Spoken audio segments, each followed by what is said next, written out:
The following is a presentation of The Day.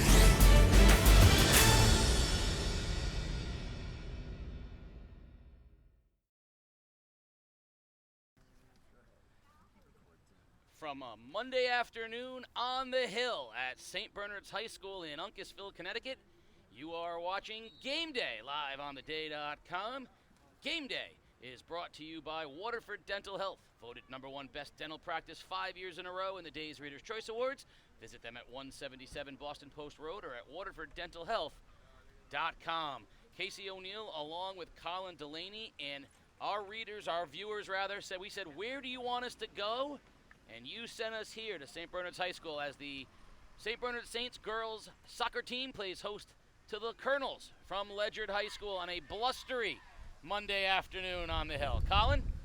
Beautiful fall day. Casey, thanks for having me aboard again. 2 weeks in a row now.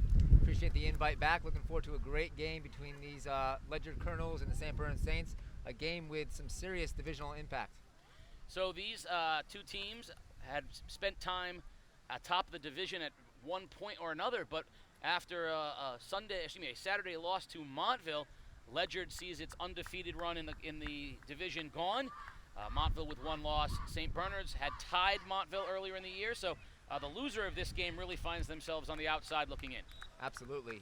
Big game for both. Win by St. Bernard's keeps them in the race here. Win by Ledyard really puts them back into the race here. Still behind Montville with a win and a tie, but puts them in the driver's seat, and they can kind of get back at it as they face Montville later on in the season in a Division III matchup. Well, as always, you, the viewers, got to choose in October where you sent us, and you sent us to bleachers, soon to be destroyed on the campus of St. Bernard's. They're due to be torn down in November. I give Don Macrino and the St. Bernard staff a lot of credit. They redid the gym. The gym this winter, folks, is going to be absolutely gorgeous. The next step are the athletic fields up here, and they're going to redo the baseball field and the football field, and the first stop is tearing down the bleachers in November and putting up a brand new set of bleachers. So kudos to St. Bernard's for all the work they're doing for the athletic program. But for today, the bleachers are entirely ours. And so you can say that once upon a time, you went down the road someday, you can say, I did a game from the bleachers at St. Bernard's, and we were the only ones there. Ledyard in the whites will have the first control of the possession. St. Bernard's in the home red. Both teams overall rather young, but St. Bernard's brings back 9 starters from last year's team. So not only 4 seniors on the roster, but many of the players here on St. Bernard's experienced having played last year on a team that competed and took some lumps. Yeah, for sure. Coach Clark, really had some high expectations for these girls coming into the season. Returning a bunch of starters and a bunch of, experienced players. Off to kind of a bumpy start, but I think these girls look focused today, and hopefully we'll have a nice match. Ledyard playing through the midfield currently. A lot of familiar names on the St. Bernard's sides of things, and if you haven't seen the feature on St. Bernard's and the connection between St. Joseph's School in New London and St. Bernard's, the high school, please check it out on theday.com.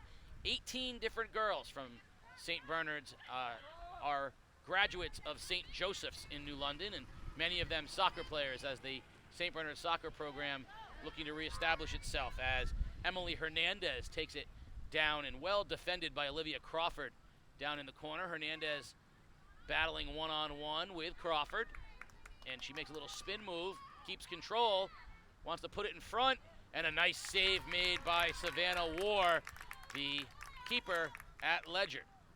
Speaking of connections, Casey, also a great piece on theday.com about the goalkeeper connections between War and the incoming freshman this year. So a lot of good leadership on that squad, and certainly a lot of competition in that goalkeeper spot on Ledyard's side. Yep, War keeping the job. Bella Drummond coming in and competing for the job as Londrigan plays it off, and it goes off of a Colonel and out of bounds, so it'll be a goal kick, and Londrigan will set it up for St. Bernard's. Erin Londrigan, a sophomore. If you're thinking, wait a minute, Londrigan, she still can't be there. Nope, that's Mia. She's going on. She's playing college sports. Her younger sister, Erin, daughter of the New London Londrigans. Dad, proud dad Jeff, here somewhere lurking, I'm sure. An interesting piece on those goalkeepers. They had asked Coach Lahette for a dry erase marker, and she was kind of put back, what are my goalkeepers in a dry erase marker for? They got gloves on, they came barely right. They use it on the goalpost in practice, and they keep a tally of the saves throughout the season. Kind of this ongoing competition. I love it. Lindsay Riley, the St. Bernard sophomore keeper, puts it out onto the foot of Lindsay Clement, and that's stolen away from Lexi LaPearl. And a lot of action right now through the midfield. Carly Potts, one of the senior defenders for the Saints. And then Londrigan clears out high. Delaney Vaudry puts it out on the end line, and we're going to have an illegal tackle out there as Kate English went to the ground for the Colonels, and it'll be Ledyard ball. Ledyard looking at starting out in a 4-5-1 this afternoon. 1 up top there and 5 across the middle. Flat back 4. St. Bernard's appears to be in a very similar shape. Interesting start to the season for Ledyard. 5-1 in the season, 18 goals for, and only 3 goals against. To have that kind of stingy defense is quite a testament to their back line and, of course, the goalkeeper. To only have 3 goals against in the season with 1 loss is pretty impressive. Londrigan trying to shield. Ball, and a nice job by Riley coming up. Londrigan did a nice job shielding Abby Milbach for the Colonels and allowed her keeper to come up and make a play. St. Bernard's on the season at 4-3-1, 8 games in, 21 goals for and 10 against. Scoring goals in boatloads here. A lot of goals in the season here. Big 7-1 win against Griswold and a 5-1 win against Wheeler. So they have some ability to put some balls in the back of the net. Ledyard, of course, was undefeated going into Saturday. We'll talk a little bit more about that as the Saints trying to push the action here. Ball goes into the middle to Lindsay Clement, and the Colonels are going to just try to flail and bang it out. And that ball will be played in front. Slide, ball in front. Can Ledyard clear? And they do. Beautifully job. Hernandez puts it back and sails it up over the net. Chance for the Saints here in the early going. Great job by the back line of Ledyard to clear that ball out as it was on the end line. The keeper, War, came out and wasn't able to control the ball. Nice job. It's incredible sometimes when the goalkeeper comes out like that. Those defenders have to have that presence of mind to control that back line there and get to that line because that ball slips through. Great job by Ledyard clearing that ball out in that last few inches for that goal. You see a lot of times, Colin, the defenders watching the play and, almost like as if they're spectators, and that time they didn't. They responded immediately to the ball. A second later, and that's a goal. Can't be a ball watcher. Have to have a sense of urgency in the back line. You have to support your keeper when they come off that line. That's a great job and good instincts by the back line of Ledyard. So the Colonels were undefeated going into Saturday when they took on Montville. And that game, by all accounts, was a back-and-forth affair. And finally, Sydney Winokur put a goal in 1-0 Montville on a direct kick. Alexis DeLucia put it in front. Winokur finished in a 1-0 Montville win.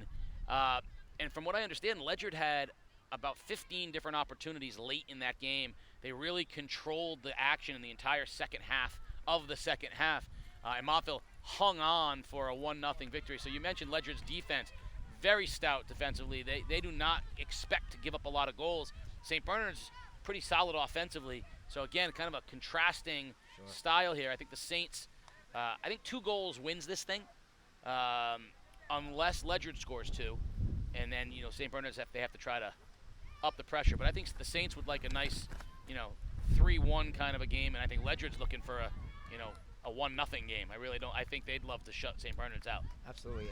Talking to Shane Clark prior to the game, and he has some pretty high expectations for this game as well. There's a couple girls that were off the field in the last time they played Ledyard in that 2-1 loss. So he has some big expectations for this team today, playing their home field, Della Porta Field.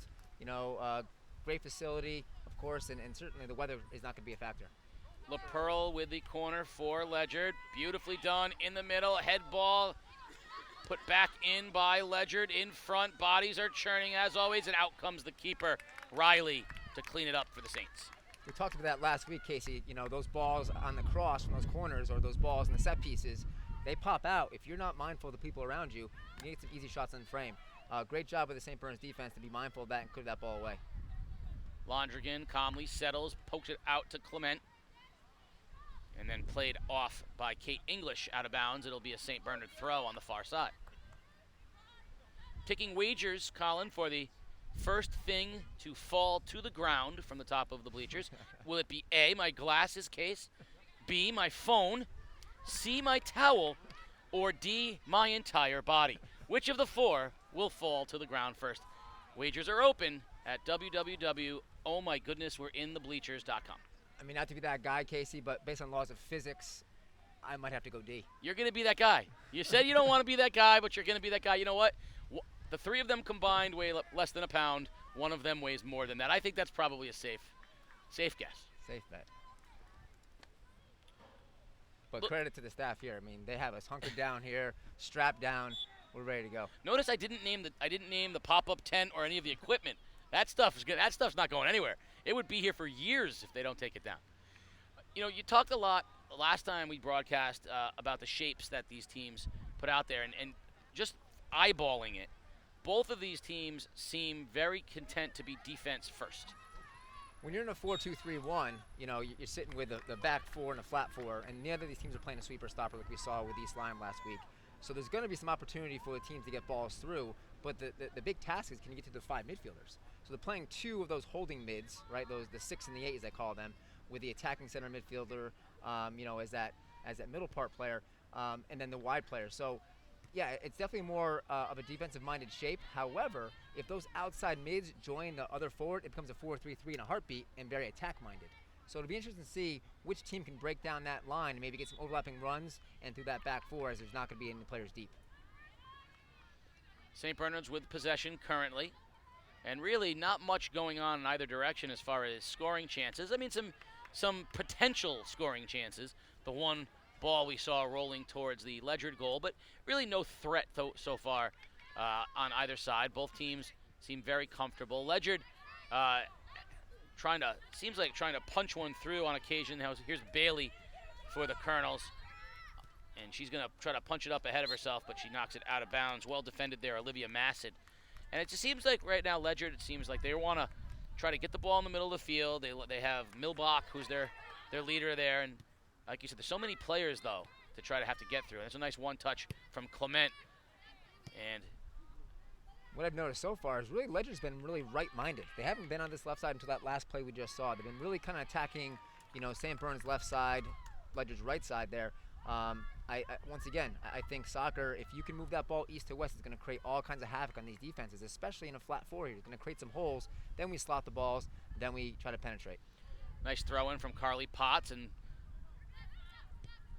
kept up here. Crawford steps up for the Colonels and clears, and now the Colonels in the midfield with a chance here. LaPearl dumps it off. Pushing it forward is That's the ball I'm Dorico. talking about right there. Can we slat that ball through some of our backs, either the outside back and center back, or even the 2 center backs on angles avoiding the keeper? Those kind of balls could be dangerous if we can get some speed up top. Here's a through ball, but too much steam on that one, and Riley steps forward. Now, I like what Riley's doing here, switching the field over a little bit, trying to get the ball on this side of the field, which we said they hadn't done. And nice punt onto the foot of Clement, but it's stolen by Topolis for the Colonels. She plays it back to Vaudry, and now the Colonels trying to maintain possession and work something through the midfield. Caroline Codner, the forward up top there for St. Bernard, she's got to do a little better job of kind of shadowing the ball. So as the ball goes from one side to the other, she has to be there as that outlet. She was close to us on this side. That ball was played through the middle. She wasn't there. So as that ball moves from east to west, can she be a target? Riley comes off her line and steals that one. I like the play right there for Ledyard. They did a nice job. Milbach played it back to Topolis, and she put a ball through, trying to get the Saints going one way and change it back the other way quickly. I like that. Play it back. Yeah. She immediately hit that through ball. Just a little bit too much on it. St. Bernard's has to be careful. You know, if a Ledyard player can sneak through there and stay on sides, that's a good opportunity there. Yeah, in that 4-5-1, you really want that target forward not to be the person who's just going to turn and go to goal. You're playing, 1v4. Can they play side on? Can they lay it negative, as they call it, spin? Then that ball is played positive and on the through ball. So it's more of like up, back, and through. Mascot for the Saints. Trying to get it to Clement. Clement with a little chip. Codner runs on, but a step too late. And Ledyard will just bang it out of bounds, and Mascot will take the throw Puts it right into Hernandez. Hernandez, nice defense. Carissa Paul. And Mascot will put it up, and we're going to get offsides, it looks like, on Codner. You know, both teams very well coached. Coach Lahette, Coach Clark, you know, years of experience.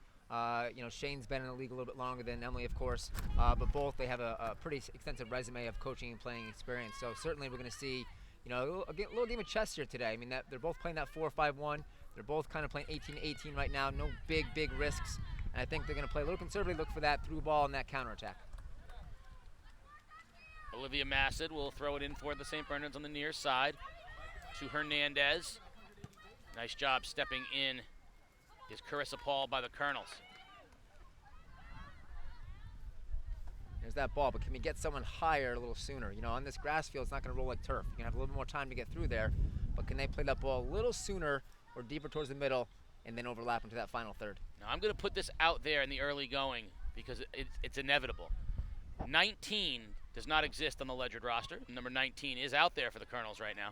So I'm saying that now because there's a very strong chance that number 19 is going to be involved in the action here. She has it in front right now, and I'm promising you 19 will, in fact, be involved. So we're going to see if we can figure out, perhaps on an old roster, if there was a 19.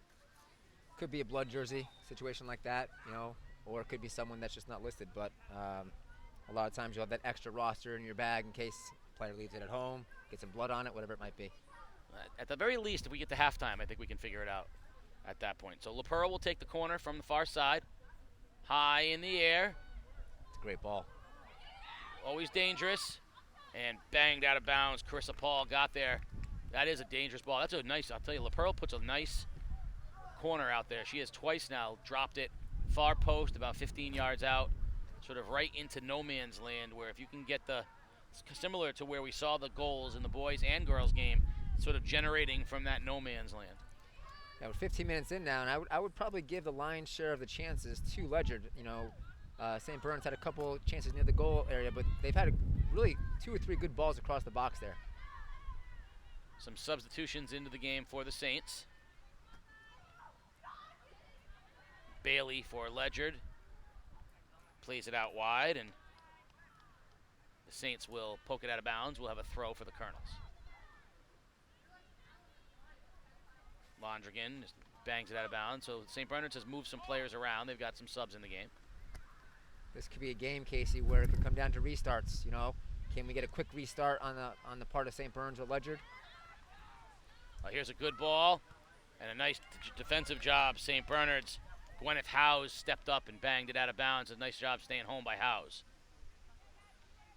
Can they switch the fields here? They're kind of getting stuck in this right side. Yeah, a lot of action on the far side. Very, like you said, very right-sided. We're going to have a goal kick.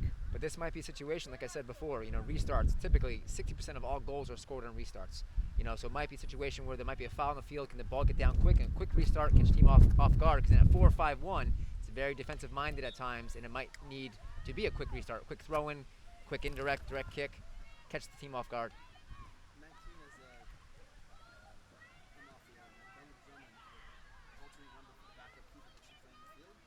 Yes. All right. So we have gotten our information about number 19 for Ledyard, and this is fun. This is what's fun about high school sports and what drives broadcasters mad. 19 is the alternative number for the keeper. So we talked about Bella Drummond, the freshman goalkeeper that's in that great competition with Savannah War. Well, Drummond, not content to be the backup goalkeeper, also comes out and looks to score goals. I love that. She's either stopping them or scoring them, but she is number 19, the freshman Bella Drummond. What's also interesting, Casey's on the St. Bernard's roster. Number 25, Olivia Mascot, and number 15, Carly Potts, also are listed as potential keepers as well for St. Bernard's. You have a lot of multitaskers. You never know. A lot you of just utility never know. players. It's not, you know, it's not like your third-string wide receiver. If you're down to your third-string goalkeeper, though, things are bad. That's when. That's not a good week. Yeah, no, for sure. Think about Claire Hurley, former Waterford great, right? She volunteered this season to play goalkeeper for Coast Guard. You know, they were without a goalkeeper this year, so she put her hand up. Now, I'm not sure if you know much about her, but she's our leading goal scorer. I do. And you know, while she is selfless, certainly they need her on the field opposed to between the posts. She comes from a long goal-scoring tradition at Waterford High School. I think she actually just broke the career record for assists at Coast Guard recently. Doesn't surprise me. No, she's a pretty good athlete. St. Bernard's will have a throw on the far sideline. That'll be thrown in by Aaliyah Masters. And trying to get Codner involved, but stepping in is Paul. Here's a dangerous ball. Milbach trying to run on. Milbach and Mascot.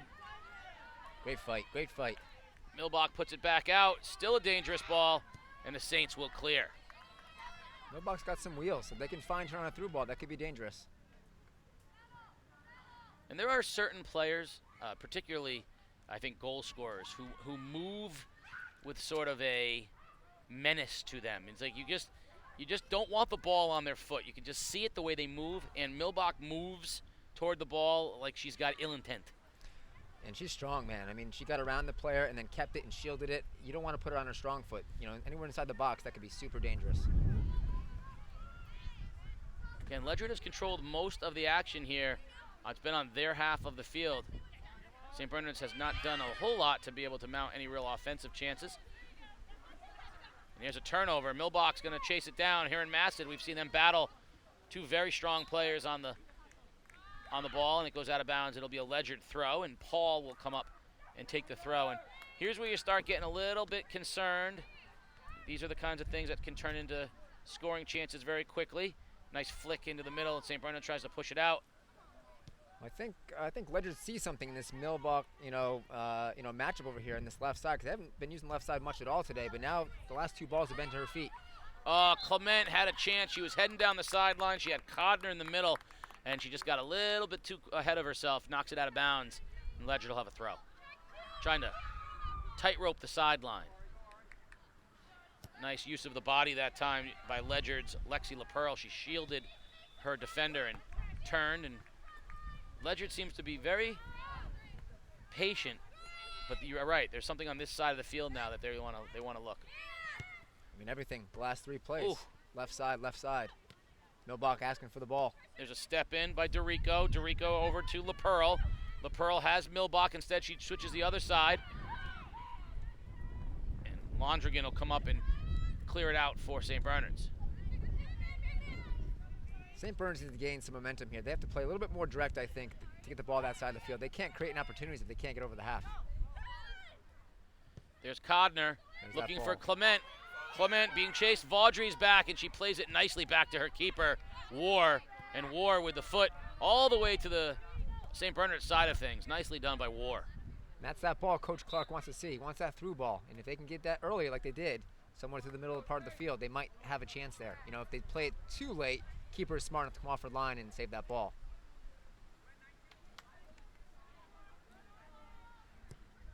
Ledyard, St. Bernard's, no score here in the first half.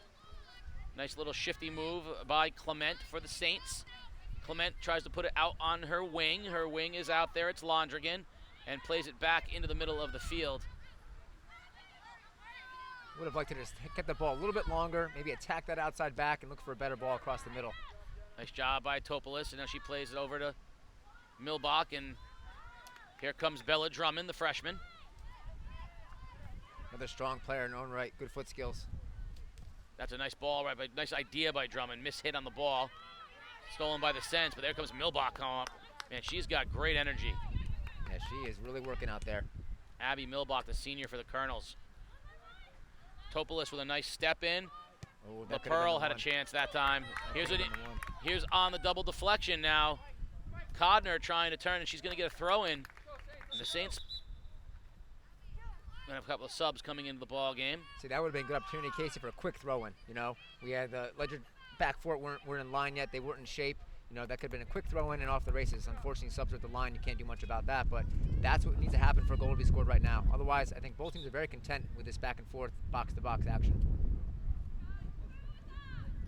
So we're going to have a St. Bernard's throw. Mascot will take it just outside the Ledyard zone.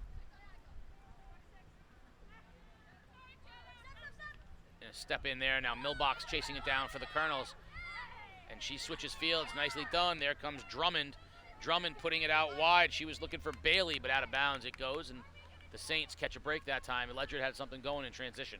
They're just playing quick. I tell you what, they're not taking more than 1 or 2 touches. They're not being selfish at all with the ball, and that's going to cause some havoc in the back line for St. Bernard's. Turnover by the Saints. Nice little foot skills by Bailey. Sarah Bailey, the freshman for Ledyard. Her and Drummond, the 2 freshmen, playing the ball well on the far side of the field. Kate English will throw it in for the Colonels. For as much as Ledyard's been on this side of the field, they haven't been super dangerous, though, anywhere near the box. No real shot attempts, no real saves to the keeper. They got to, find that extra pass in that final third to create some space for a shot. A couple corners that were nicely done, but no real scoring threats from there. Here's a ball in the corner now, and a shot sails just outside of the goal. Ball was struck by LaPearl, and that was beautifully done, and hard to tell. Only by the reaction of the players did you know that ball didn't go in the net and, in fact, sailed on the other side. Yeah, really probably the most threatening chance was over here on this side. The ball across the line there, saved by the back line for Ledyard. Other than that, it's been pretty much box-to-box action, and although Ledyard's been dominating the attack, they haven't really much to show for it yet. Oh, dangerous pass. Milbach intercepted it for the Colonels. Back to Milbach. Milbach rifles it far side, looking for the charging Bailey, but it's going to go out of bounds, and it will be a goal kick for the Saints. Not a bad ball, but with this wind, that's going to be hard to keep on the field today. It's a fairly narrow field, too. It's at 115, so good length. It's only about 64 yards wide. I was talking to Coach Clark before the game, but you can't go much wider because you have these light posts in the way.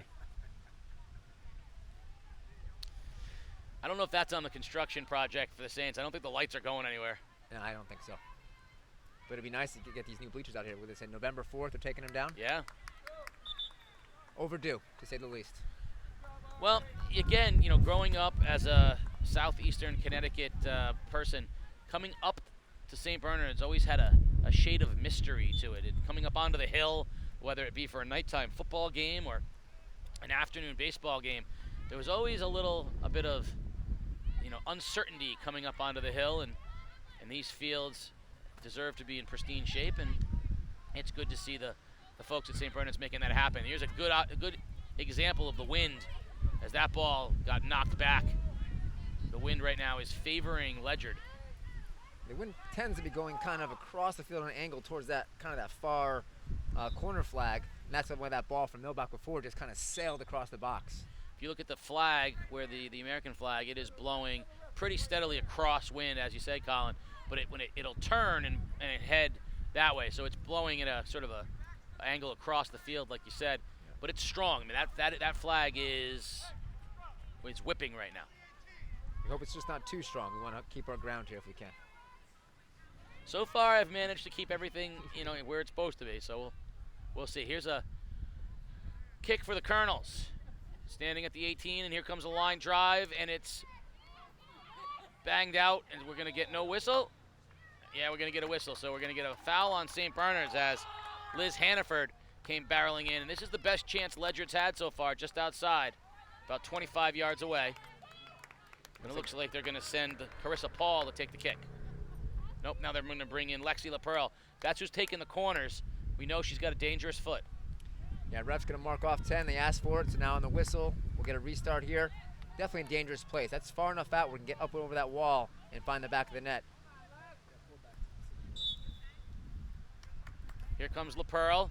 High arc and sails it through the uprights. It would be good on the football field, but just a little high here in soccer. And it goes, and it will be a goal kick for the Saints. But definitely enough. Now, there's that wind. I don't think you need as much as you might think. That ball gets up in the wind. It's hard for it to get that action back down to the ground. Yeah, you need some serious topspin for that ball to dip underneath that bar with that wind going in that direction. So the goal kick from the Saints. Sophia Vidal. Little chip out to Hernandez. And a step out nicely done by the Saints. Hannaford. And Londrigan has it stolen before she could ever get there. Down the sideline, out of bounds, it'll be a Ledyard throw. This is what I'm talking about before, Casey. In that 4-2-3-1, you can see it now. It looks like a 4-3-3. You know, they're just pushing up those outside mids to join the forward here, and you see that 4-3-3 action. And they should be, because to be quite honest, that 4-2-3-1, they don't really need it right now. They're dominating action, ball this side of the field. So get those outside mids to join your forward and put more balls in dangerous spots. Yeah, there's definitely something that Ledyard likes down here. Is it bad that a soccer ball just hit the railing of the bleachers and we could feel it all the way up here? Dangerous ball. Here comes Milbach in the corner, and we're going to get a corner kick. Or they're going to say, nope, they're going to say out of bounds off of Milbach, and it'll be a goal kick for the Saints. From here, look at corner kicks, but one official had a corner kick and one official had a goal kick, so they can see better than we can. Maybe they can if one had one and one had the other. Vidal will take the goal kick as we're down under 12 minutes remaining here in the first half. No score. Ledyard sort of increasing the pressure. DeRico puts it into the middle. Through ball, and out comes the keeper, Riley. Well, we knew going in that Ledyard was going to be a stingy defense. They've given up 3 goals all season long, and we knew that St. Bernard's would be probably 2 in the same, because obviously the last game was a 2-1 Ledyard win. So this could be a 1-goal victory either way. Riley coming out, Milbach stepping in, Mascot battling with Milbach. Milbach plays it back, and a shot wide by DeRico. Ledyard trying to get it back into the zone. St. Bernard's trying to clear in front, and Riley comes out. Getting closer for sure. Nice punt by Riley, but see the wind just knock it down. St. Bernard's trying desperately to clear. Now Londrigan has it on the left wing. They've moved her off defensively. She tries to play a little through ball with Clement, but can't happen, and that ball will go all the way out of bounds and will be a goal kick for the Saints. Get a girl down on the far side, looks like. St. Bernard's needs a bit more movement up top as that ball travels forward, because if you don't have anyone to pass that ball to, you're really going to have a hard time, building that attack into your attacking half of the field, because really, on that left side, and that ball's not switching fields. That ball's got to go down that left side, can that forward shift and receive that ball.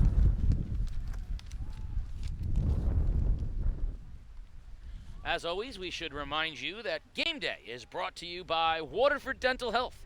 At Waterford Dental Health, your smile and your health are their top priority. Located at 177 Boston Post Road or at waterforddentalhealth.com. Casey O'Neill along with Colin Delaney here up on the hill at St. Bernard's High School, where we are scoreless in the first half. The St. Bernard's High School girls soccer and Ledyard High School girls soccer.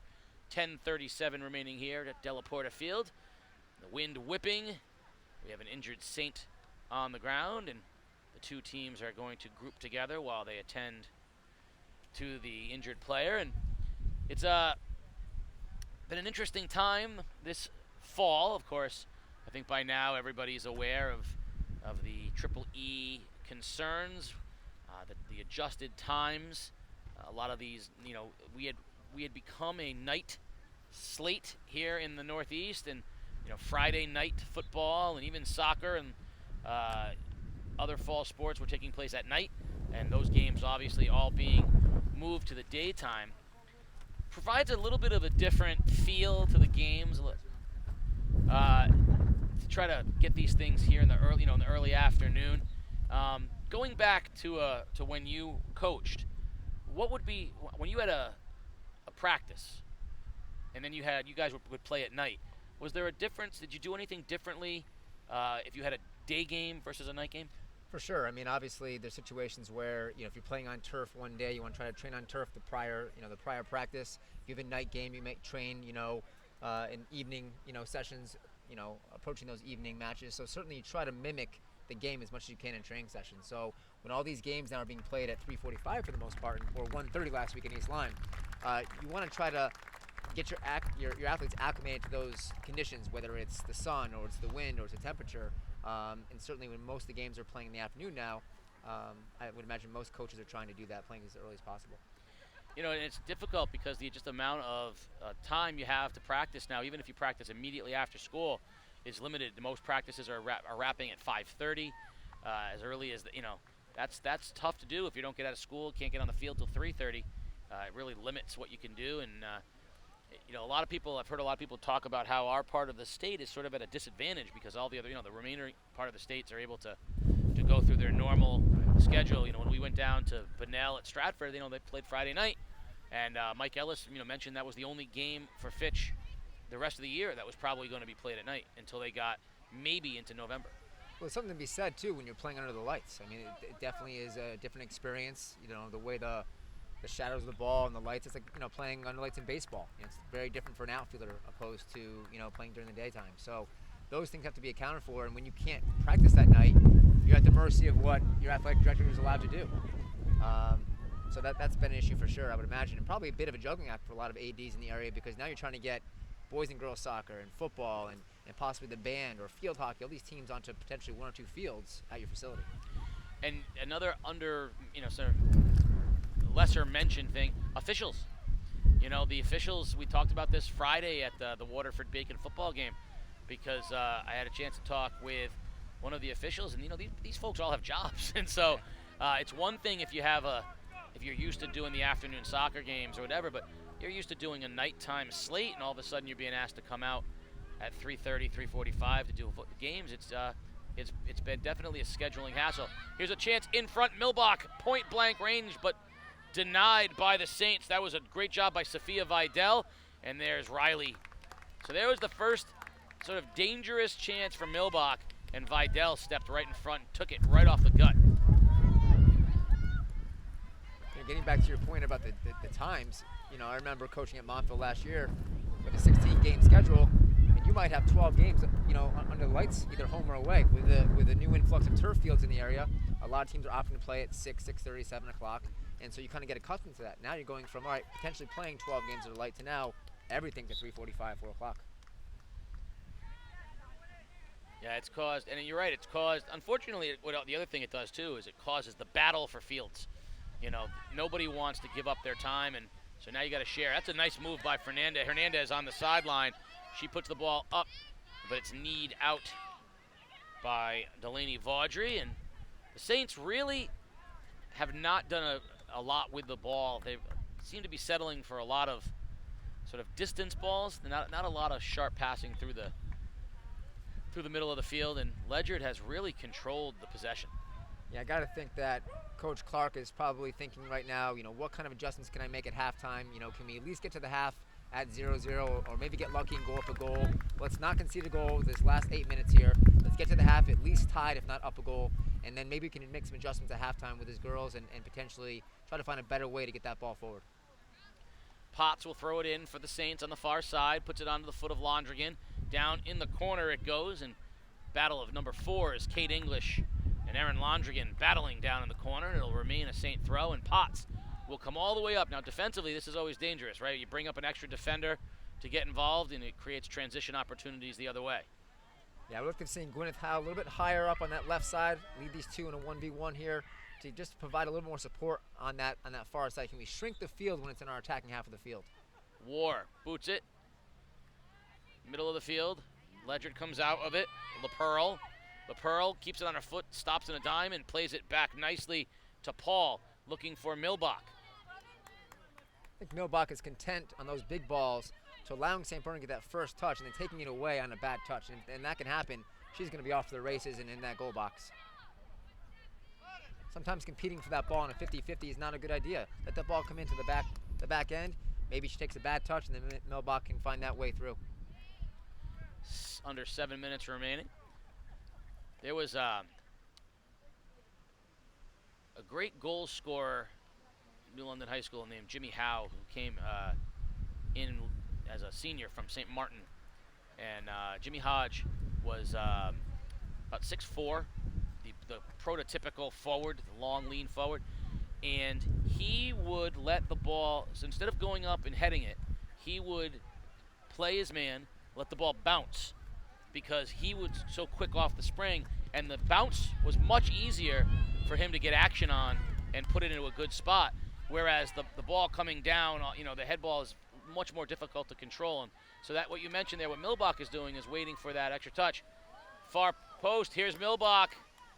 She's going to play it. What's she going to do with it? She puts it back in front, and Hernandez is there for the Saints, and she switches fields. Londrigan running on, but can't get there. So I do think there's definitely something to be said about, letting the other people maybe go to the more dangerous ball and instead waiting for the more controllable time. Well, between the wind and that big ball, those big balls are very difficult to control, as you mentioned. So between the wind and just being such a big ball, it's not a bad idea to let that ball come down to the opposing player's foot and then just taking your chances on a bad touch, especially with her speed. Dorico puts it in front, no one home, ball running through. Saints just trying to clear it out. Dorico comes back to it. And Londrigan keeps it in, and we're going to get a whistle. It's going to be a throw for the Colonels, as we will be down to 5 minutes remaining here as this throw comes in on the far side. Back line of St. Bernard's got to be super careful. They've had a couple careless touches there that really, if they're not more aware of what's going around them, if that ball is not cleared properly, that's going to fall to a Ledyard player's foot and find the back of the net in a hurry. Nice flick, and Riley comes out. There's Milbach, dangerous. Would have liked to have seen Riley come and get that in the first bounce. Get up in the air, get your right knee up in the air, protect yourself from the players coming in, and win that ball above the shoulders. That ball becomes anyone's ball when it drops below the shoulders. You have to take your height advantage there. She's one of the bigger players in the field, clearly taller than Milbach. Don't let that ball come down to your feet. Londrigan will push it up the left far side, looking for Clement. Again, Ledyard's defense very, very good there in the back. And the rules are on a goalkeeper's side. If you're in that box there competing for a ball, they're 9 times out of 10, they're going to give you the benefit of the doubt. So get up in the air, get your knee up, win that ball. Don't even give them a chance to win that ball, shoulders are below. Milbach. I will say that Ledyard appears to be, if not the more skilled team, then the more disciplined team as far as how they're playing the ball.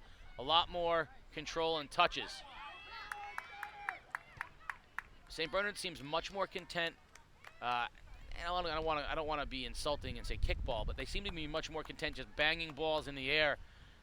Ledyard seems much more determined to sort of play things on the ground. Well, there certainly is a strategy, Casey, and we see it with the U.S. men's national team over the years against better opponents. They tend to sit in and look for the counterattack. Now, I'm not sure if that was Coach Clark's game plan going in, but certainly that's how it played out in this first half, for the first, roughly, 37 minutes of play here. They're kind of sitting back, bend but don't break attitude. Can we get the ball forward? Find someone on the break here and look for goal-scoring opportunity. And so far, that's what they've kind of been content with. Here's a shot, and it sails wide from Hannaford, and that'll go out of bounds. It'll be a goal kick. That was the first designed touch that looked good for St. Bernard's. Londrigan, Potts, and Hannaford touching it back and forth to at least get a clean look for a shot. Well, what's interesting about that, up, back, and through mentality, if you can play a ball into your target forward, and that target forward can lay it off negative, and then we play it forward, it's going to cause defense to step forward on that negative ball. You play it through, and now you're going to have the advantage in terms of momentum going into their back end. A steal by Abby Dorico, and Ledyard will control again. Here comes Hannaford for the Saints. Nice step in by Olivia Crawford. There's that long ball. There goes Milbach. Milbach down the left side. She stops, pivots back right. Mascot steps in. Nice job by Olivia Mascot there. Pokes it out of bounds, and it'll be a Ledyard throw. She really should have taken that ball to the end line and knocked it across her left foot. She cut it back to her right, probably her preferred foot, but if she had taken around that player, because certainly she's the faster player, get to the end line, knock it across the box. Ball rolling through. Riley's got to come off her line. A little late. She's got to get off there a little bit earlier than that. She's got to recognize that there's nobody there. She's got to come get it. Good communication for the most part, but you're absolutely right. It's a dangerous ball to not, take care of earlier. Ledyard, clearly the more physical team too, by the way. Very comfortable bodying up. You see there, yeah. Milbach taking it away, and Paul and LaPearl, all very comfortable. Ball's going to come back here. Now, if that ball had gotten through to Ledyard's foot, they would have, let it play on at his advantage, but definitely the right call because she definitely took her out after the kick. So running up to it will be Olivia Crawford. Yeah, if I'm Ledyard here, I put as many bodies in the box as possible. They haven't shown you a reason to play super defensive. Get bodies in there. Step in by Hannaford for the Saints. Not a great ball. Nope, tried to put it through to Clement and was a little bit late. Now here comes the transition ball coming the other way. Riley has to come off her line. She does. That was a better job. That might be the ball that does it, Casey, at some point. That ball's a little too direct. You want to play a ball on an angle so they can run onto it on the sides. More of like a flag ball. because obviously any ball like that, keeper can come out and save it. But can they play a flag ball to Mailbach on this side? Can they play a flag ball to the other side? Can we try to find a way to be less direct on the middle? Because that's going to be saved every time. And we're down under a minute here in the first half. No score between the Saints and the Colonels. Big punt by Riley. It's almost as if that, both sides are content with playing kind of box to box, and they don't want to make the first big mistake. I think they realize that it's probably going to be a one-goal game, and I think both sides are content with just kind of playing a game of chess here to figure out who's going to make that first mistake. Under 30 seconds remaining here, down 25-20 as we count it down at the end of the first half in a scoreless game between the Colonels and the Saints. Barring something unforeseen as we hit the 10-second mark, we are going to go into halftime scoreless. High ball in the air, 3, 2, 1, and we are at halftime at Delaporta Field. The Saints and the Colonels are scoreless. Come on back. On the other side, you are watching Game Day live with A.com. At The Day, our journalists are in your community, talking with business owners, attending town meetings, analyzing data, talking to government leaders, reporting on the issues that matter most to you. Since 1881, we have been serving our community and will continue to do so 7 days a week, 365 days a year. Never miss a day of news. Enjoy convenient home delivery right to your doorstep, 7 days a week. Subscribe at theday.com/membership. The Day strives to cover stories our readers care about. With a feature called Curious CT, we make it easier for you to tell us what you want to know about the people, places, and issues in southeastern Connecticut. You submit a question, readers vote, and we investigate and report. Go to theday.com/CuriousCT for more details. You ask, you vote, we investigate. It's always stayed with me, right on through all the different ranks that I held in the police department. There are about 1,000 unsolved murders in Connecticut. And our department really wanted to solve this. Case Unsolved, a new podcast from the newsroom at The Day, tells the stories of unsolved murders in Connecticut and the family, friends, and law enforcement left without resolution. Listen at caseunsolvedpodcast.com or your favorite podcast app.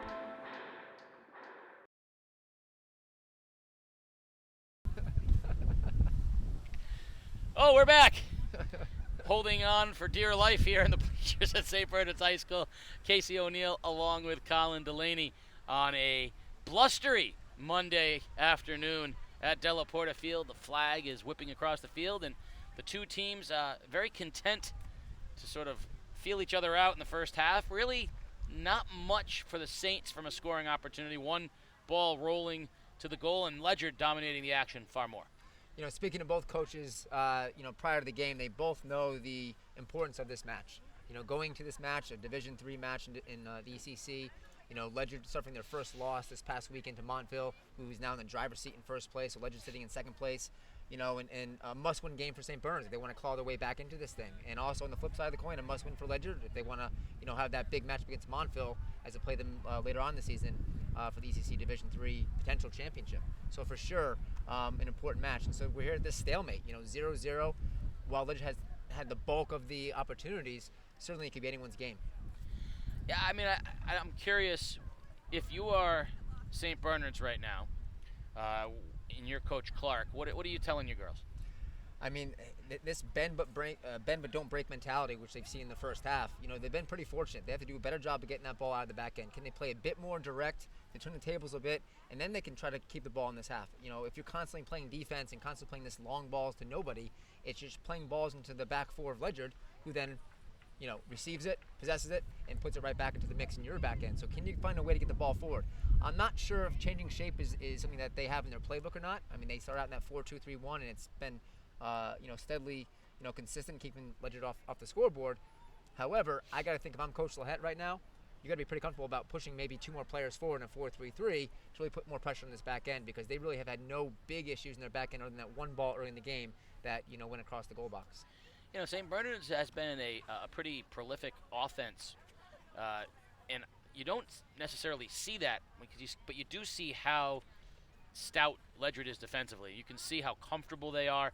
The one thing that stood out to me in the first half was the physicality of Ledyard. They're very comfortable bodying up. They play the ball well.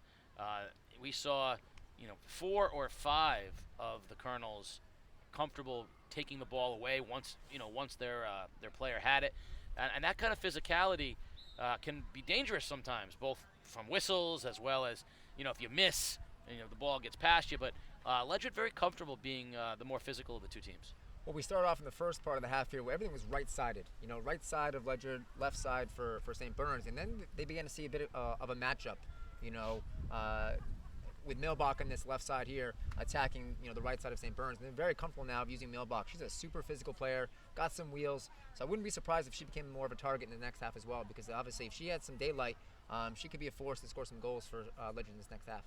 Yeah, I definitely agree that Milbach was the sort of standout in the first half from a dangerous player perspective. If I were St. Bernard's, we'd be talking right now about what we're going to do with that matchup defensively. I think Coach Clark would be, not only knowing where she is at all times, but even consider sending a second person over. I thought Mascot did a very nice job, another physical player for St. Bernard's. But Milbach is definitely somebody you'd have to keep your eye on. From the other side of things, I mean, Codner and Clement and Londrigan and Hernandez, all of whom had various touches at the ball for St. Bernard's, really couldn't get anything going. If you're St. Bernard's, what can you do differently to penetrate that Ledyard defense? I mean, they didn't even really have a shot on goal. I mean, I'm not going to count the ball that got deflected and rolled. I mean, what do you do to change things up? Well, I think it depends on what you're comfortable doing. Can you flip that triangle in the middle from being a 4-2-3-1 to basically like a 4-1-4-1? So you're basically taking the additional holding center midfielder and push them into the midfield, and now you got 4 in the middle and then 1 up top, and then that 1 kind of in between. But really, I think it comes down to also a bit more energy. I mean, Ledyard looks like they are just hungry to win today. You see a lot of energy, a lot of speed. They're first to most balls here. St. Bernard's playing a little lethargic right now, a little kind of vanilla on the attacking end of fields. And I think if they continue playing this way in the next half, if things don't change, I think they're going to find themselves down a goal pretty quick. Well, we're just about 3.5 minutes remaining here at halftime at Della Porta Field on the campus of St. Bernard's High School in Uncasville, Connecticut. Scoreless game between the Saints and the Colonels. I've got Colin Delaney, the coach. Speaking of that, how was it this fall? School ends. Were you looking for the bag and ready to head out onto the? Was it weird not heading out on the pitch? Brutal, absolutely brutal. I got to be honest. As of mid to late July, I was all set and geared up. Schedule was set. New uniforms were ordered. Balls were ready. The whole 9 yards. New uniforms. New uniforms, yeah. New uniforms. So that was one of the things that the boys have been earning over the years. We do a lot of fundraising, and they've got a really sweet new set of kits this year, home and away. Got to check them out sometime. They're a beautiful new set. I know the boys were thrilled.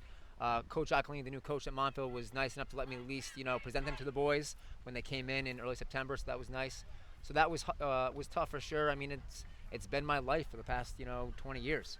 So certainly it was a tough thing to change, but at this point in my career, it was kind of the right move. And they're in very capable hands of Coach Acklini down there. He's done a great job with the boys this year. They're off to a great start. And bittersweet is probably the best word for it, for sure. Well, and knowing you as long as I have, I know being an administrator is something that, I think you're going to do fantastic at it. But I know the soccer community will miss having you patrol the sidelines at Montville, and it doesn't look quite the same. And you get the new unis. I know. Just a little bit of salt in the wound. I know. But at least you kept black in the black and orange as the colors in your new community now as well. That was smart of you to not have to make too dramatic a change. It's been great though. Got a lot of people reaching out after the the news and the announcement was made. A lot of people supporting the change, and I had the chance to tell the boys myself over the summer. I had a nice meeting. Cried like a baby, but had a nice meeting with the boys about it, and they'll be in a good spot. And I've caught a few games already, and I'm sure that Anthony's can continue the tradition of excellence. Now I'm going to give you one guess as to who messaged me after the doubleheader last time. And there's the first, right away, Hernandez getting involved on the far side, coming in here, putting it back in the middle to Hannaford. And already the Saints, right there is already more. Clearly the message was east-west. And there's a nice ball through, far side in front, and no room there. But clearly the message got out, Coach Clark, back side to side. After our last time together, I got a message, and I said, the message said, "Why have you not referred to him as the pride of the Blue Hens? Why have you not referred to him as Delaware's finest? If you don't do that, you're missing an opportunity." Who do you think? You have any guesses at who might have messaged me and said, University of Delaware star that didn't come up in the broadcast? You know what? There's a number of people over the years who give me some flack for that. I'll give you 3 clues. He's scruffy. He thinks he is the greatest catcher ever to come out of Southeastern Connecticut. He still tries to play at his tender age, and he was a co-teacher with you at Tile Middle School. Is it Mr. Chris Willett? That's a great guess, but he actually can catch. Oh, I know who it is. Was it Joel Ferrier? It was, in fact, Joel Ferrier. Yes, it was. He said, "I don't know why you're missing the opportunity here. You had a chance to talk all things Delaware. What the heck were you doing?" I said, "I'm sorry, we didn't get to that."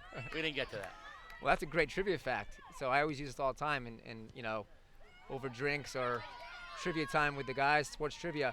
What is the only female mascot in all of NCAA sports? So the Blue Hen is, in fact, the only. That's very nice. The Blue Hen.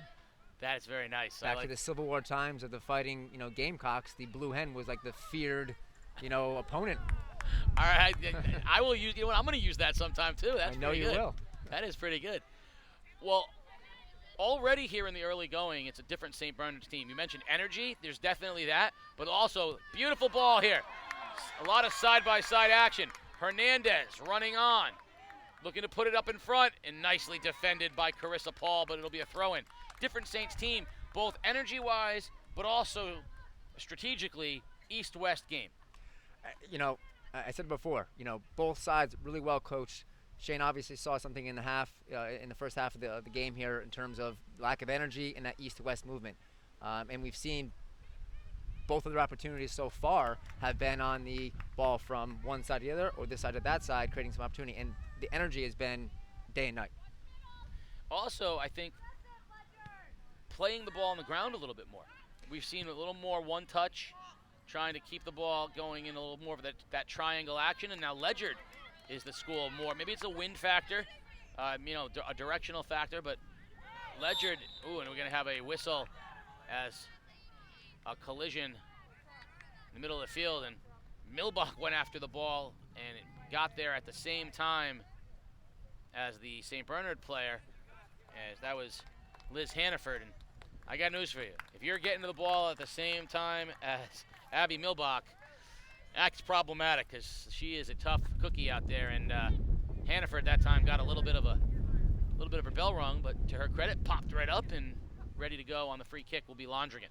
Yeah, the Hannaford girls are 2 big impact players for St. Bernard's. They can't afford to lose them, and she popped back up, and tough girl, and she's going to get right back at it. But you can see right already, this is the third attacking opportunity. Here's a chance in front, and a shot sails over the top off of Caroline Codner's foot. But we've seen better chances here in the first 4 minutes than we did in the entire first half. 100%. I mean, renewed life, new opportunity here. And I'll be honest, Casey, wind has something to do with it, in any sport. Do you take the win first, take the win second? In soccer, it can be pretty devastating. Now, their style of play is different as well, so it's not just the wind. They're playing the ball on the floor, like you mentioned, a little more east to west soccer, but also their energy. You can just see it. Yeah, right there is three touches, far more delicate than what we saw in the first half. And right back in, trying to get a little transition switch for Hernandez. Far sideline.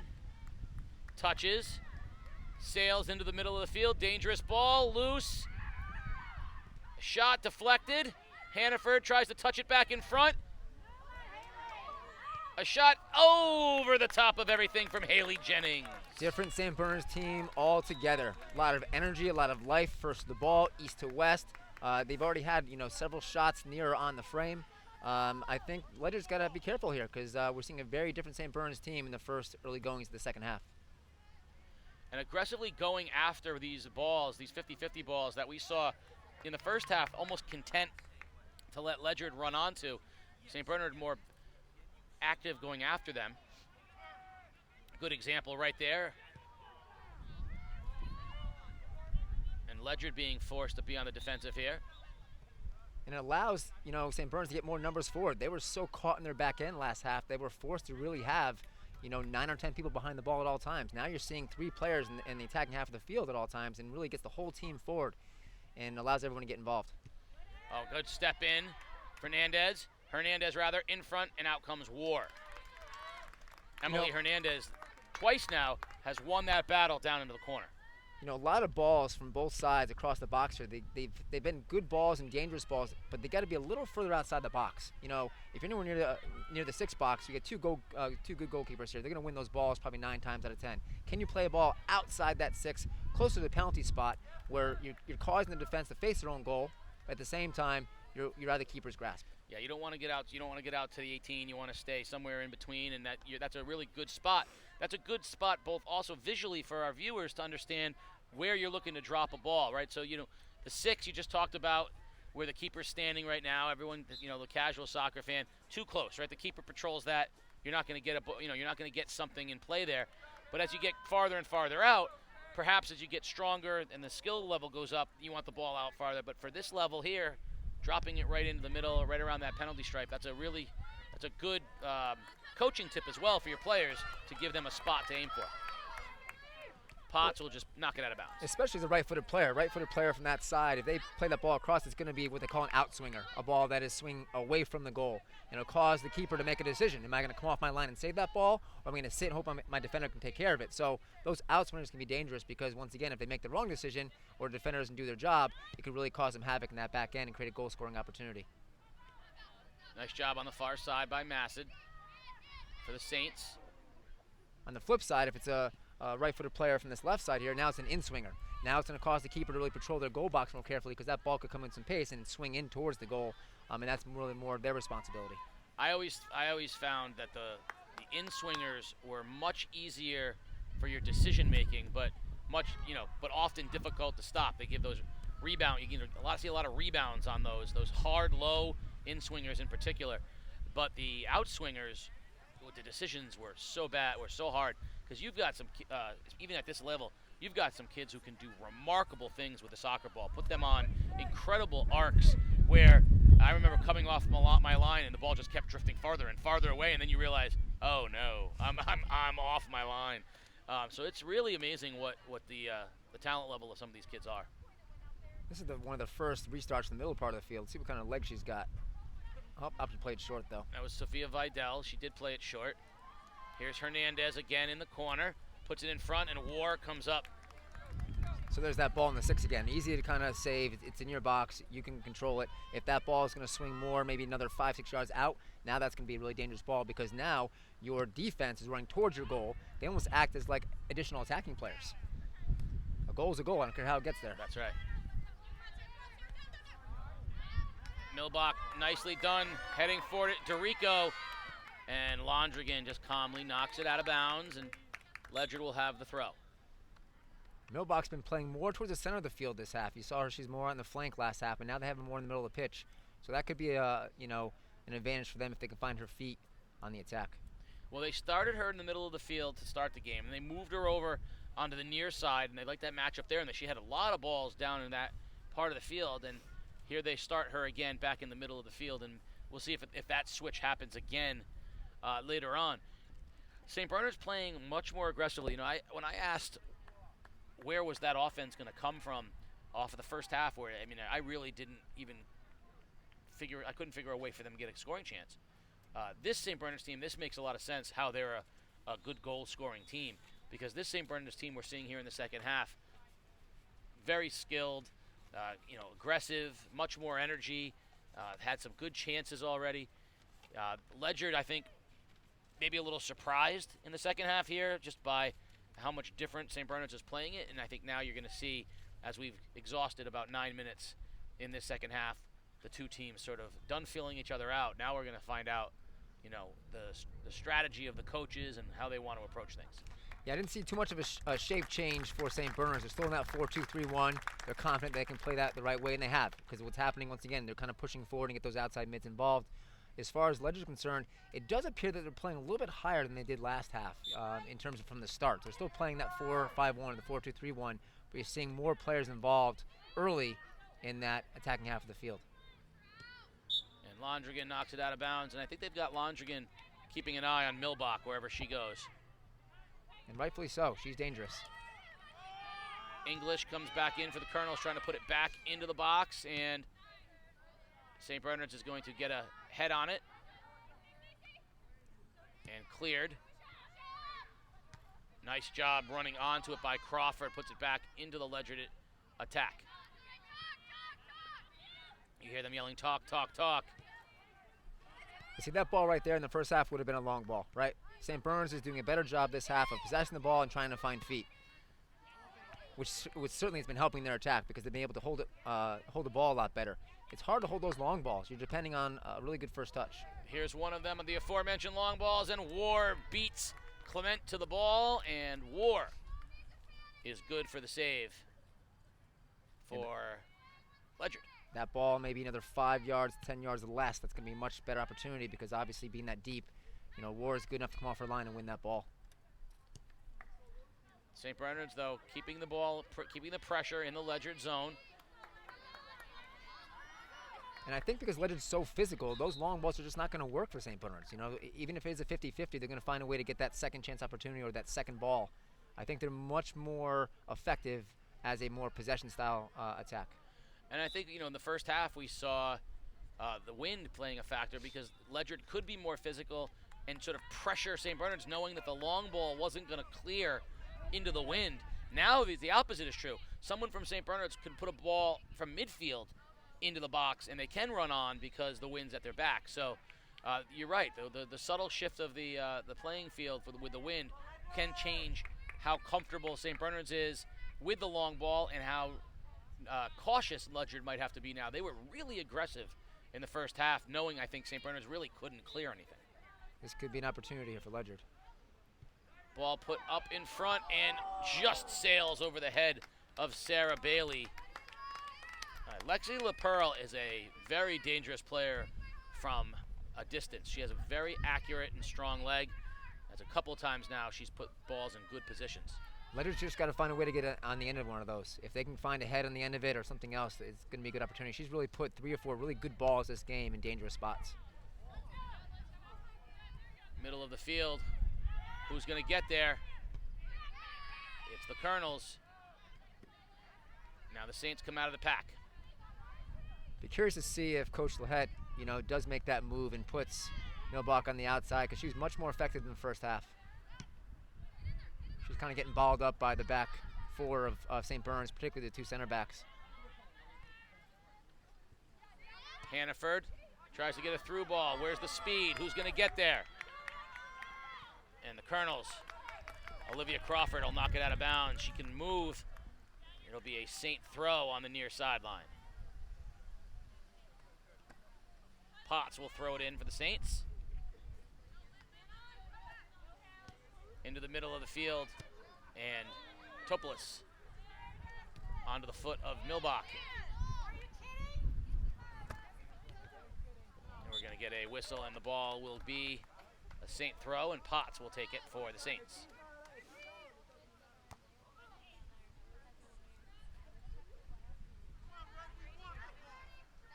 Looks like Ledyard's trying to find that east to west movement as well, but St. Bernard's have done a better job this half of keeping the ball on the ground and making that happen.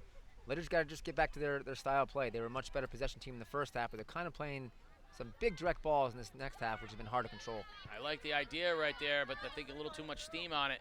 I like the idea that time by the Colonels. They tried to switch fields, but they're trying to figure out the wind right now as well. Nice move on the near sideline by Haley Jennings for the Saints. Now Potts taps it and loses it in front.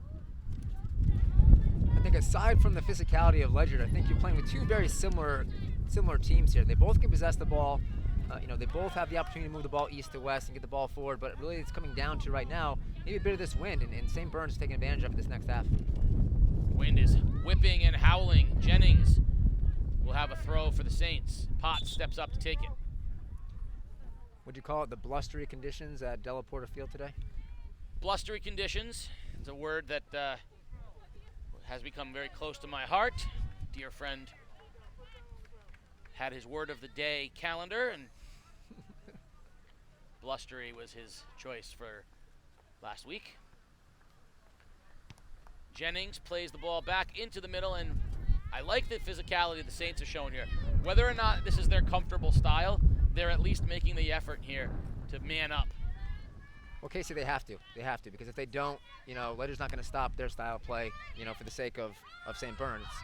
They have to find a way to be a bit more physical than they have been. And I think part of it is just the energy level, too. You can see they're much quicker to the ball, and the possession has been on point. Jennings now into the corner for the Saints, takes it down. There's it, pivoting back right, puts it in the middle. Ball through, and a nice job by Topoulos to touch it back out. Oh, nifty move by Hannaford. I wanted to play that ball one more to the width out there and then maybe get a ball in. We've seen now a couple times, and we talked at length in our last broadcast about the comfort level with both feet. We've seen two very skilled players, Jennings for the Saints, as well as Milbach for Ledyard, taking it all the way down with their left and just not either having the confidence or the, I don't want to say the skill, but because one dictates the other, just not having the confidence to take it all the way and use the left foot to put it into the middle. They both pivoted on their right. Now Jennings was able to get it off, but it's really not as dangerous as that out ball coming off the left foot back in the middle of the field.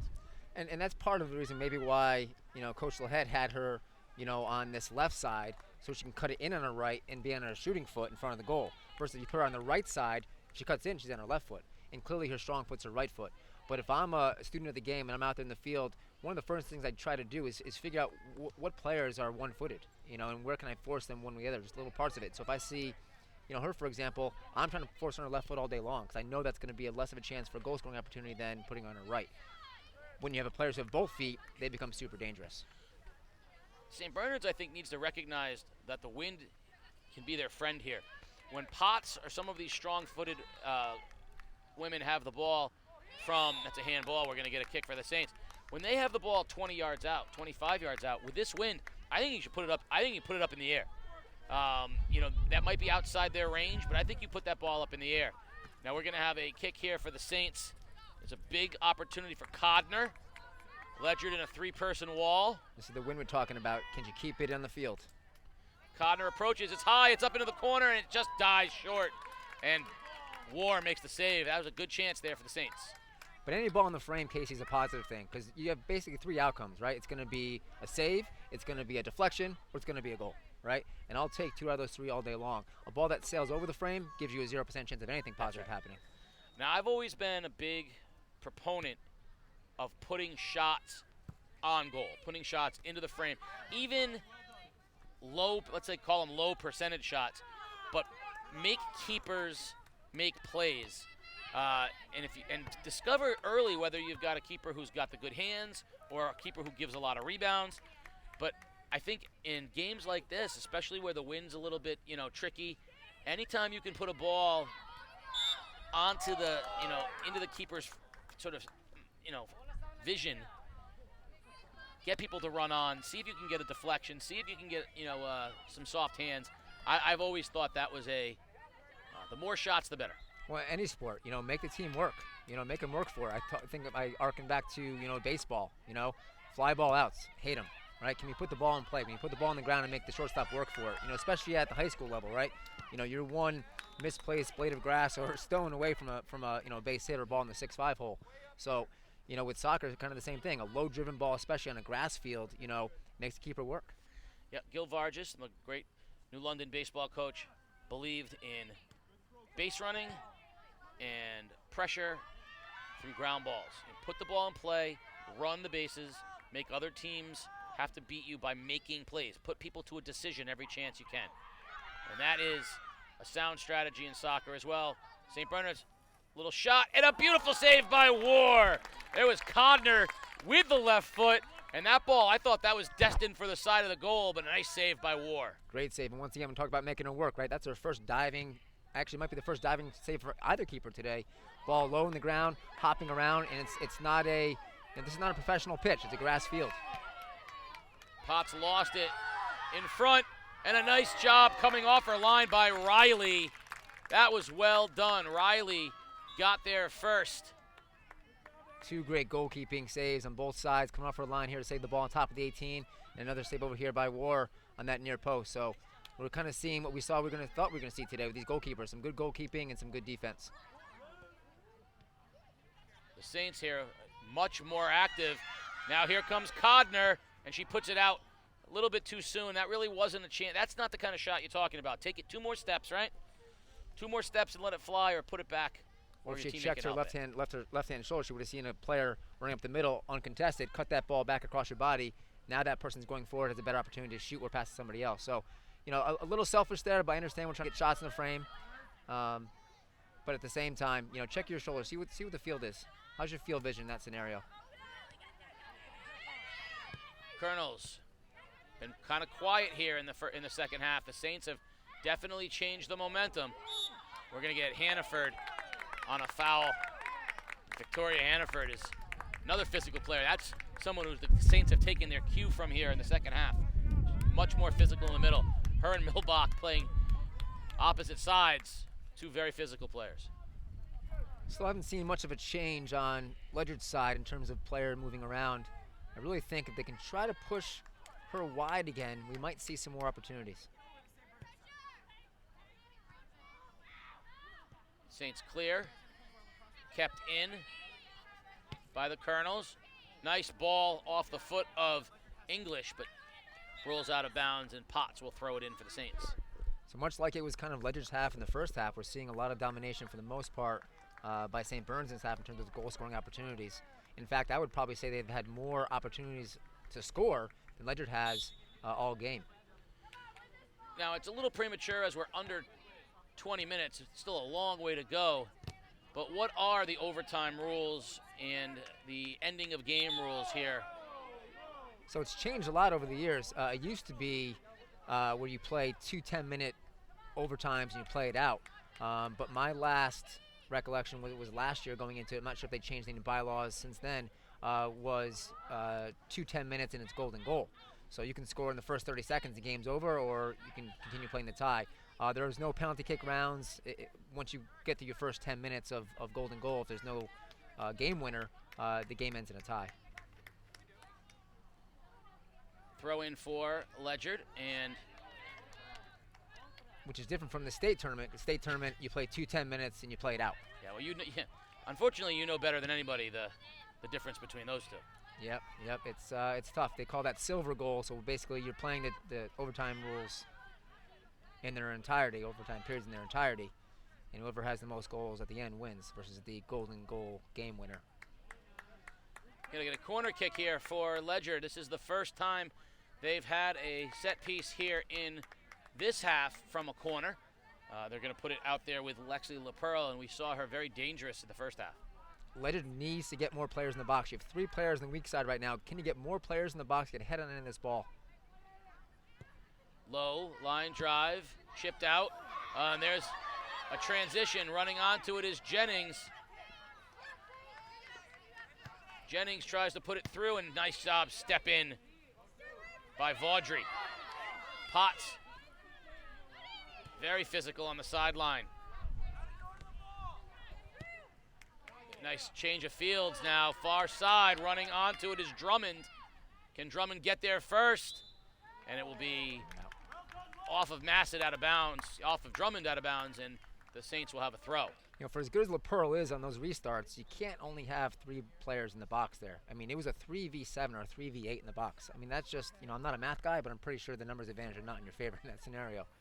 So you really got to get more bodies in there because she really has served some good balls in the box today. St. Bernard's back in.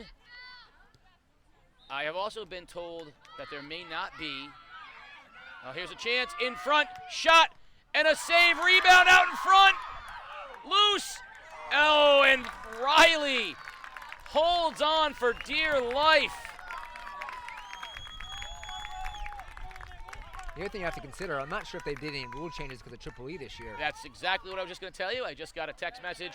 No overtime is my understanding from our caller, our texter. No overtime because of the Triple E. So makes sense. That is a possibility that this game, which would end probably right around 5:45, 6 o'clock, is when you're looking to call it anyway. So it would end in a scoreless tie. Yeah, I didn't think of that till just now. Across my mind, we're sitting here. Obviously, this game will be over right around probably 5:30, 5:45 or so, and that would obviously cause, that whole Triple E rule to come into effect. That ball is headed long, and it's going to roll eventually out of bounds. Now, in the make me feel old category, Haley Jennings, the sophomore whose name I've been calling often, and right on cue, she's running off the field coming out of the game, is the daughter of my longtime friend Eric Jennings, which, again, I never can get used to people younger than me having children in high school. I know eventually it's going to happen to me as well, but man, I think everybody on St. Bernard's has a connection to either St. Joseph's or New London somehow. It's like a feeder school. Yeah. Speaking of New London, we have, of course, Carly Potts.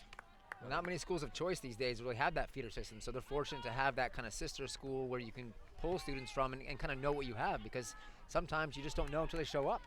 Londrigan, nice job putting it out wide, and then Clement had her chance to flick it back with the head. She did, but Topolis did a nice job putting it back out. Here's the long ball, and yep, she wants that one back.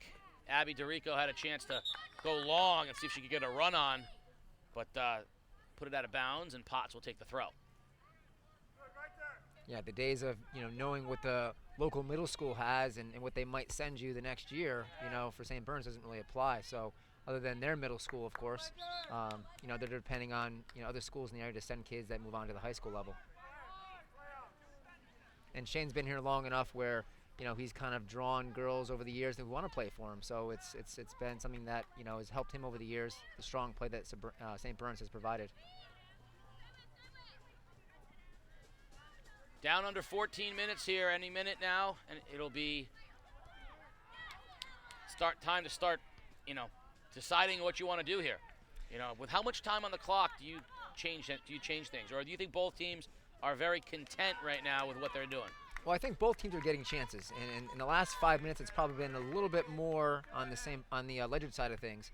But yeah, typically, right around the 15 to 10 minute mark is when you really want to change things, because it sometimes takes 5 to 8 minutes to kind of get that rhythm back when you change a shape or change personnel. It's not something where it's just an instantaneous kind of thing. I've always been the believer that if it's 0-0, what do you need out of the game? Do you need a tie of the game today? Do you need a point? Do you need 3 points?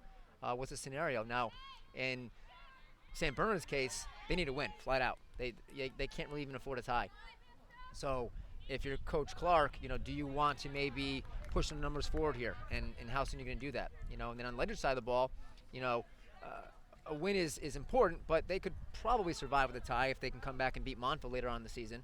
So maybe it's less important that they make some big changes, but at the same time, both sides have done a really good job this half, really kind of going back and forth and getting some chances, especially St. Bernard's. They've been a different team this half for sure. Potts will throw it in for the Saints. Low. Londrigan, inadvertent hand, and that's a break for the Colonels. Yeah, hoping this game can be played out without any kind of, handballs in the box or things like that could dictate a goal. It's been a good brand of soccer both ways. They're both playing, some quality soccer, good possession soccer. It's hopeful that the game continues in that fashion, and hopefully we can get a winner in the next 12 minutes or so. Potts with a throw. English steps in for Ledyard. Nice job off the chest, off the head. And now Potts plays it. Hannaford to Londrigan. Londrigan, through ball is going to be off the end line, and that'll be a goal kick as War steps up. Speaking of feeling old, one of my former players, 2013 grad, he played for me in 2012 his senior year, Connor Lehman. Yeah. Real big standout for Montville, Yeah. the younger brother of Tyler Lehman, who was a great player in his own right. Welcomed into the world his first child this year. Oh. I mean, talk about feeling old, I'm going to players' weddings now. I'm going, hearing about their birth of their children. So while it's great news, it doesn't make me feel any younger. No, and as you know, I met you when you first started teaching. St. Bernard's, great job out there English is doing a real nice job in front. Londrigan had a chance. Now a shot, and war on the spot as point blank from Clement, but couldn't get it to go side by side. Great ball from the flank there. That's what we're talking about, the location. Just right on the penalty spot here, too far out for the keeper to come get it, and a great opportunity for St. Bernard's. Really thought they had a chance to put a ball in the back of net. Now in the other direction, trying to get a run on, trying to work on Potts' side. Ball stolen. English. That's Jess English, the freshman, puts it in front. But Riley steps out, and the Saints dodge a bullet there. I met you, of course, when you were a young teacher just starting out, because you were teaching with my now wife. And matter of fact, I, as you know, proposed to her at Tile Middle School. She has been also getting invited to a number of former students' weddings and christenings, and we laughed about that very thing. Dorico in dangerous. Oh, running on was Drummond. She tried to hit it with the knee, and it just went over the top. Outstanding ball. Really thought that's probably one of the best chances they've had this half and one of the best chances this game. Great ball in the box, just couldn't get on the end of it. Some cramping going on. We got a cramp, looks like Vidal down for the Saints. Well, as you know, that's where I also proposed to my wife, also at Tile Middle School. I do. Harking back to the days back on the Tile soccer field. Wife was coaching the Montville girls. I was coaching the Tile girls at the time, and insert young golden retriever with the ring around his neck. I do remember that, dude. That's right. That was well done. I'm not sure if I was more scared that the ring might fall off the neck on the way over, or that I had to actually propose to, my longtime girlfriend at the time. So, yeah. I remember. Interesting days. I remember the dog. That was good. I do remember the dog. Well, anytime you can get a golden retriever involved, it's good stuff. So if you're enjoying Game Day's live streaming, and let's be honest, who isn't, right? Our video storytelling, there are two ways you can support us. So first, please consider purchasing a print or digital subscription to The Day at theday.com/subscribe, because subscribing to The Day supports local journalism in your community, including our coverage of high school sports. But if you'd like to do something more immediate, go to our YouTube live stream and click the $ icon at the bottom of the chat. You can make a contribution of any amount and send a message right to Colin and me, and we'll give you a shout out right on the air. Thank you for helping us continue to bring you the best in Connecticut high school sports. We're at the 10-minute mark now, and really it's going to come down to who can find a way to get that goal in the back of the net. It's going to come down to one goal, I think, Casey. Yeah, at this point, I think both teams, you said it earlier, though, and I thought well diagnosed, which is, whereas in the first half it was a tale of no real chances, both teams, I think, are feeling like they're starting to get some chances, and I think both teams feel like they're a good sequence away from having a legitimate scoring chance, which is different than what we saw in the first half, which was sort of more Ledyard working the ball and the Saints looking for one of these through balls. Second half, I think both teams feeling pretty good about where they are. Here's Potts stepping in. Beautifully done. Carly Potts taps it out wide. No whistle. Now we're going to get a whistle, and we're going to get a trip. These kind of games remind me of a pitcher's duel, back and forth, because really they're exciting. Maybe if you're not a soccer purist, you might think, 0-0, what a boring game to watch, but quite the opposite. I mean, these kind of games are super exciting because really one goal is going to decide it. Yeah, I think it is the equivalent. The pitcher's duels are not necessarily exciting until about the seventh inning, but then it becomes who's going to break through, and every base runner becomes a little drama in itself. That's where we are right now, as this ball in front. Who's going to get there first? And Londrigan shields Lexi LaPearl right as she got to the ball. Out of bounds. It'll be a goal kick. Right there is what you're seeing is, all of these are drives into the gap. And will the outfielder chase it down? Will the runner score? Every single chance you see one of these balls, you're on the edge of your seat. So I don't know, nothing boring going on here. These are all little mini dramas playing out. Got to find a way to put balls in the mix, and all it takes is a toe poke. Just find the back of the net. Here's a chance for the Saints. Clement Can she get there first, or is Crawford going to beat her? And Crawford gets there in time. And one of the downfalls of these, attacking opportunities for these teams here is sometimes defenses fall asleep at times, and you get those big counterattacks because really it's been a back and forth, series of events here between both sides. So if your defense is super high and you lose possession, how fast can your numbers behind the ball? Because if it's not fast enough, someone's going to score here quick. Londrigan, hard left foot, step in nicely by Crawford. Crawford now goes long side. Running on desperately is Drummond, but she won't get there, and it will be a Saint throw.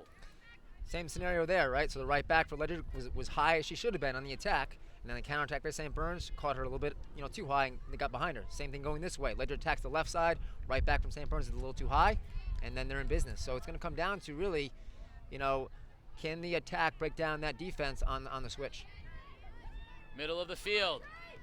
Ledyard, English, nice step in by Londrigan. Putting it right back in English. We have two Englishes. English, the midfielder and the defender, and English the forward. Kate English and Jess English. Millback still out for Ledyard right now, missing a little bit of her attack and physicality. And there's a ball onto the goal by Jess English. No real threat. Riley will punt it away for the Saints. And that one goes off the side of her foot and out of bounds. And the Ledyard Colonels will have a throw. Yeah, and Milbach is sitting at the far end of the Ledyard bench. No indication of her coming back in the game anytime soon. I think it's going to come down to, who can play quick here. Can we have a quick restart? Can we have a quick throw in? I think that's going to catch the defense off guard. Quick switches, big counterattacks. You got 5 minutes left here, 6 minutes left here. You got to find a way. Londrigan, good ball. Out wide.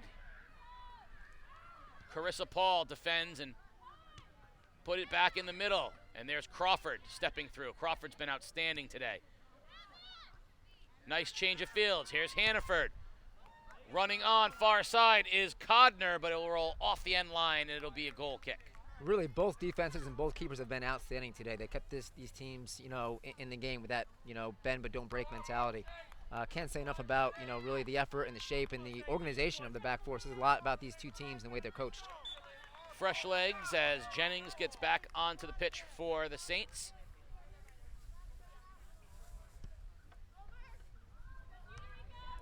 Dorico with the ball over to Topalis and up the middle now.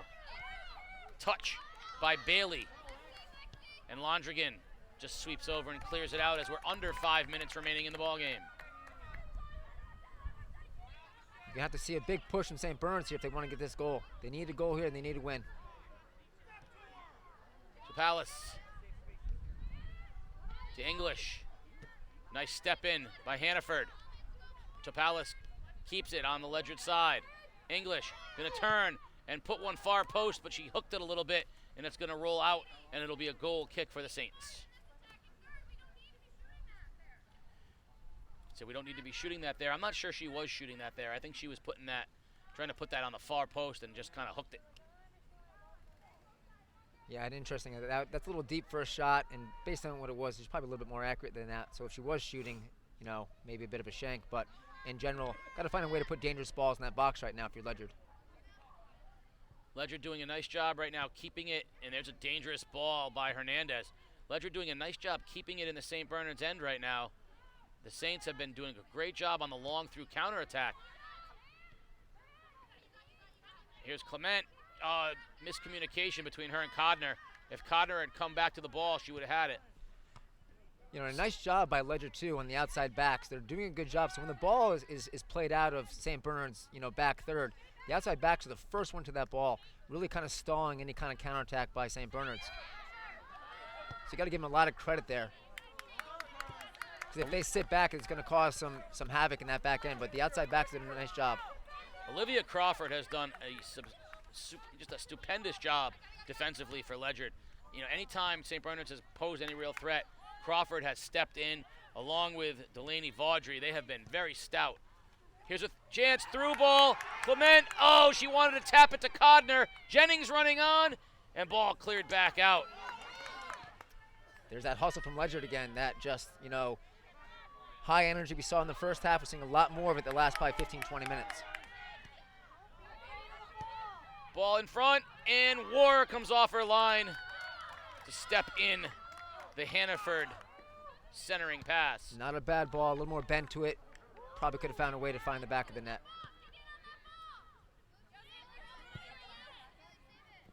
Jennings hustles on, but English puts it back into the middle of the field. Deflection, and Mascot for the Saints.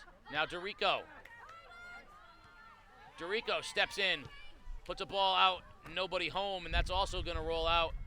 And coming up to play it is Riley, as we are down close to 2 minutes remaining here in the ballgame. Well, I think Riley knows that she's probably better with her foot on a punt than she's on a goal kick. So that's probably a pretty smart play. Get that ball forward nice and fast. There's no way she's going to knock that ball over the half on a goal kick. Oh, nice step-in effort. Through ball. Riley will come off her line and clean it up. Under 2 minutes remaining. The wind has started whipping here, even more so than before. Topalis.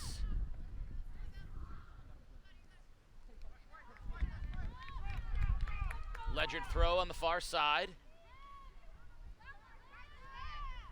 Nice job by Hannaford stepping in, looking to put the ball out to Codner, but a step in as well by Crawford. Clement touches it out wide to Codner in transition. Clement running on. Can she get there? A tap, and War falls on it. Vaudry, dangerous tap because Clement could have gotten there first, but War was ready for it. I think she's trying to play it wide, but just kind of caught her on the wrong part of her foot, and almost cost her because that overlapping run by the St. Bernard's player there almost found a way to get to that ball first. Nice job of the keeper diving to her left to save that ball. We are down under a minute. One last chance for the Colonels. Potts for the Saints. English, and Potts wisely plays it back to her keeper. Very physical, Hannaford and DeRico. Nice spin move, a touch. English, one touch, shoots just wide. Jess English had a chance at the far post. Great chance, great strike, just wide of that far post. Great place to put the ball, though, because on deflection, that ball stays in the field and you get a second chance opportunity. 20 seconds remaining in regulation. Londrigan clears out for the Saints. And it takes a very odd bounce and bounces over the head of both players. Clock will continue to run under 10 seconds. 4, 3, 2, and there's the horn. And after 80 minutes of play, the Saints 0, the Colonels 0. And now we're going to wait to find out if, in fact, that's it. They look like they're lining up, and they are. So that answers that question about what's going to happen with our overtime rules. In fact, we end scoreless. So after 80 minutes, no score. St. Bernard 0, Ledyard 0. Colin, your thoughts on what we saw today? Yeah, I mean, from the start, Ledyard kind of took it to St. Bernard's in that first half. It was a tale of where, could St. Bernard's weather that storm long enough to keep them out of the back of the net, and they did, to their credit, in the first half. And then, man, we saw a different St. Bernard's team in the second half. I mean, they went right at it, high energy, balls in the box, and really for the first probably 10, 15 minutes, they had the lion's share of the opportunities. And then we saw Ledyard wake up a little bit, and then it became kind of a back and forth, box-to-box game with Ledyard that great shot in the last minute or so on that far post. So really, both sides, quality soccer, a bit of a chess match between Coach Clark and Coach Lahette, and a big tie for Ledyard here as they have a date with Ledyard later on. With Montville later on in the season, which could potentially have Division III championship implications.